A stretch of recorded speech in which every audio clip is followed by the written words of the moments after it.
Panasonic offers a variety of advanced autofocus capabilities for still photography on S-series cameras and select G-series cameras. Let's take a look at what they are and how to utilize them.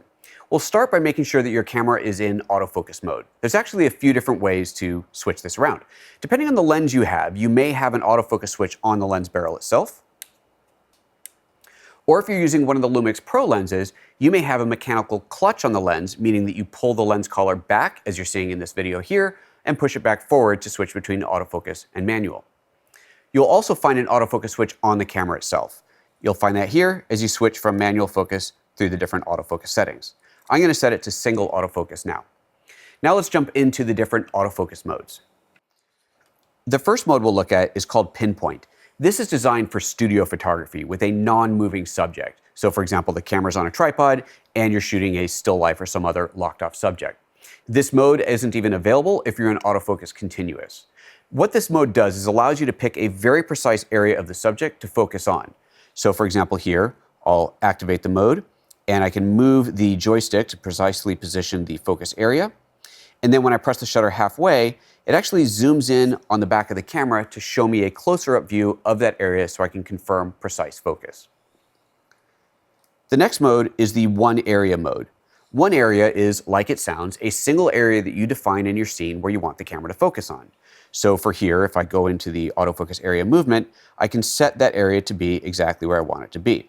That means that the camera is only going to look within that box to look for areas to focus on. You can actually change the size of the box as well by simply scrolling on the back wheel here and changing the size of that as you change the position. There's a variation to this mode where you can add in human or human and animal detection. Interestingly, this means that if a human or an animal enters the scene, anywhere in the scene, not just in that box, the camera will default to focusing to them. So if you have a one area focused on a particular spot of the scene, and someone walks into frame, the camera will switch to focusing on them. As soon as they leave frame, the camera will return to focusing just on that one area. There's an expanded mode for one area called One Area Plus. I'll switch to this mode, and you'll see when I select it that the box that is the one area actually has a secondary box around it.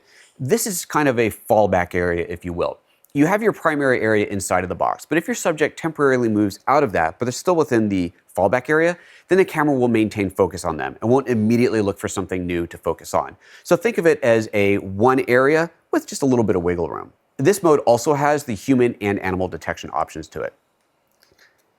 The next focus mode is called the oval. This allows me to basically choose an area in the scene that is roughly oval shaped where I want the focus to be concentrated on. And as you can see here, I can change the size of that oval by moving this dial. The next mode is a zone mode called vertical or horizontal. This allows me to have from a single horizontal or single vertical line, which I can change the size of by moving this dial here, that the camera is focusing on. I can change the orientation by simply moving up or down on the command dial. And again, I can change the size of that like so. The next mode is 225 area. This is the most automatic mode, where essentially the camera is looking at the entire scene, broken down to 225 zones, and looking for whatever it thinks should be in focus. The next mode is focus tracking mode. And this is quite an interesting mode, where the camera will lock focus on a subject, and then as that subject moves around, the camera will track it. I'm going to show you how this works by simply moving these pencils around on the scene. Obviously, in a real-world situation, you would have a live subject moving around. But this way I can show you how it works. So the first thing I have to do is switch the camera from single focus to continuous focus mode. If the camera's in single focus, then it's not going to continuously focus and not going to track the subject. So you have to put it in AFC. Then, from the focus mode, while in tracking mode, I'll push down to activate the tracker, and then from here, I can choose what part of the scene I want to track. In this case, again, I'm going to go ahead and choose the pencils. Now what I'm going to do is press the shutter halfway. And once I press it halfway, I'll hold it down and you're going to see that it has locked onto the pencils. Then I'm going to reach over and move the pencils around and you'll see on the back of the camera how the tracker tracks it. Then I'm going to press the shutter all the way down and start taking a few pictures. You'll see the screen black out momentarily while we see those pictures being created. As it takes those pictures and as I move the subject around, it will continuously track. As soon as I take my finger off of the shutter button, and I'll tell you when I do that, you'll see that the focus tracker is reset back to the middle of the scene. So let's try this out. I'll press the shutter halfway. It is now tracked onto that subject. Now as I move it around, you can see that it is holding onto that, and I'll start taking pictures. And as I move it around, it keeps tracking on that.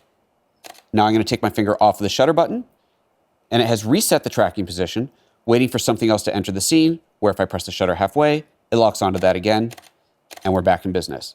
So that is how the autofocus tracking works. It can take a little getting used to, but it is incredibly powerful, and once you get the hang of it, it can be very, very accurate. The next mode is human and animal detection.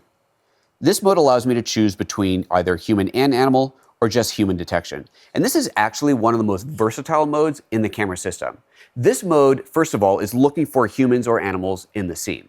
But if it doesn't see any of those, it's going to default to the 225 area mode, meaning that it's going to look for anything in the scene that it thinks should be in focus. But then at any point, you can instantly switch to one area mode by either pushing on the joystick or simply tapping the back of the screen, like this. I'm in human detection mode. As you can see, there's no people in the scene, so we're not seeing a person in there. But as I hold down the autofocus button, it is trying to focus using the 225 area.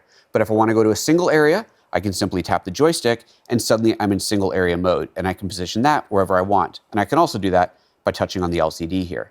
This is incredibly versatile, allowing me to go from people mode to general 225 to single zone just by touching the joystick on the back. There are more advanced functions and capabilities in this mode that I went into extensively in a video titled Autofocus for Video. So if you're interested in learning more about that, I encourage you to watch that video. For now, let's take a look at some additional settings on this camera. In the menu system, under Custom, go to the AF or Focus Shutter page, where you'll find a bunch of different options allowing you to control various aspects of autofocus. I'm not going to go into all of those in this video, but I encourage you to read the manual for your camera model to see exactly what your camera is capable of. There's some great features in here, and many of them you might find very useful for your shooting situations. But there is a couple things in here that I do want to show you. Let's go down to where it says Show or Hide Autofocus Mode. This allows me to hide specific autofocus modes that I may not want to use. Let's say that I never want to use the zone vertical horizontal mode. I can simply hide that, and now when I go into the autofocus mode menu, that option is no longer available. It just helps sometimes to clean up the menus. But if I go back into that menu again, you'll find if I scroll all the way down that there's actually a few that are off by default, Custom 1, 2, and 3. The custom autofocus modes allow me to define a very customized area using any of the 225 zones that I want the camera to focus on. And they don't even have to be contiguous. Take a look at this. I'll go back into the AF mode and choose C1 for Custom 1, push up on the command dial to go into the Save mode, and now I can move using the joystick, the little crosshair around, and when I push down on that, it defines that area as an area to focus on. I can do it by moving the joystick and tapping, or I can even just tap on the screen with my finger and paint in on the LCD wherever I want it to focus on. Once I've defined a focus area, I press the Q button to set it, and we can now see that focus area set there. And I can even go in here and move that focus area around if I wanted to. So it is an extremely versatile focus control where you can set up exactly where in the scene you want the camera to focus on. Now let's take a look at some customization settings we have for autofocus itself. Go back into the menu, navigate up to the Photo menu, and then under Focus, go to Autofocus Custom Settings for Photo. You'll see in here that we have 4 different autofocus settings: Set 1, Set 2, Set 3, and Set 4. These are all completely customizable, and I'm going to take you through what each of these options do right now. Let's go back to Set 1. You'll see under Set 1 that there is a description at the bottom that says Versatile and Basic Setting. This is the default setting, which is where you're going to want to leave your autofocus settings the majority of the time. But as you're going to see, there are some interesting options in here that you might want to consider. Let's go to Set 2. Set 2 describes it as suggested for situations where the subject moves at a constant speed in one direction. What would that mean? Well, think of it as planes, trains, and automobiles, things that are moving in a constant speed in a constant direction. So what is the difference between this mode and the standard mode? Well, let's take a look. You'll see that we have 3 options to control: AF sensitivity, AF area switching sensitivity, and moving subject prediction. Let's start at the top, AF sensitivity. The options here are locked on at -2 up to responsive at +2. This is how responsive the camera is going to be to changes in the subject's position. As they move forward or backward, or even as other subjects cross the path of the primary subject, how quickly will the camera respond to those changes? Is it going to try to refocus as soon as something moves or changes, or is it going to assume that the subject is roughly in the same area and probably going to stay there even as something may cross the scene? So if you're trying to shoot a person and you have other people walking in front of them, you're going to want this to be quite locked on, as opposed to if you want to have somebody moving in front of the scene and having the camera jump to them, you'll want to have it be more responsive. So again, the default setting for Set 1 is AF sensitivity at 0, right in the middle, And for set 2, it's actually just at +1, just making it a little bit more responsive. The next option is AF area switching sensitivity. Think about in the 225 zone shooting, how you have all these different autofocus areas.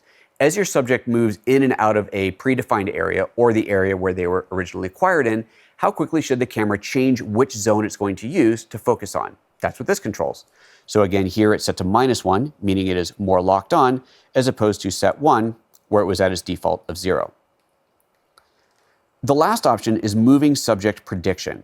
Is the subject moving at a constant speed or a variable speed? A constant speed meaning that plane, that train, that automobile, versus a variable speed, someone like a football player. Since this was described as a suggestion for situations where the subject moves at a constant speed in one direction, it makes sense that the moving subject prediction is set to constant. But now let's take a look at set 3. Set 3 is defined as suggested when subject is moving randomly and other objects may be in the scene. Imagine a team sport situation like basketball or football where you have a lot of people on the field and they're all moving in random directions at random speeds. This is an ideal set for that type of situation. Let's take a look at the settings.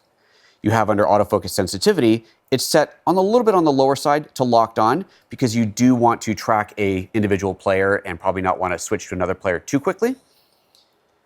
The autofocus area switching sensitivity is up to +1 because your subject is likely going to be moving around the frame quite a bit and moving in and out of where you initially acquired them. And then the moving subject prediction is set to variable because there's likely to be a lot of movement, a lot of changes in the speed of the person you're tracking. The next mode, set 4, is very, very similar. It's described as suggested for situations where the speed of the subject changes significantly. And you'll notice if we go between set 4 and set 3 that the only difference is autofocus sensitivity goes from 0 to -1 for set 3.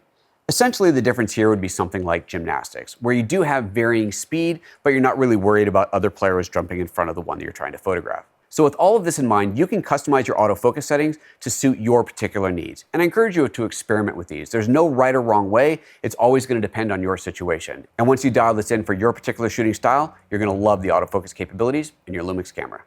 Panasonic.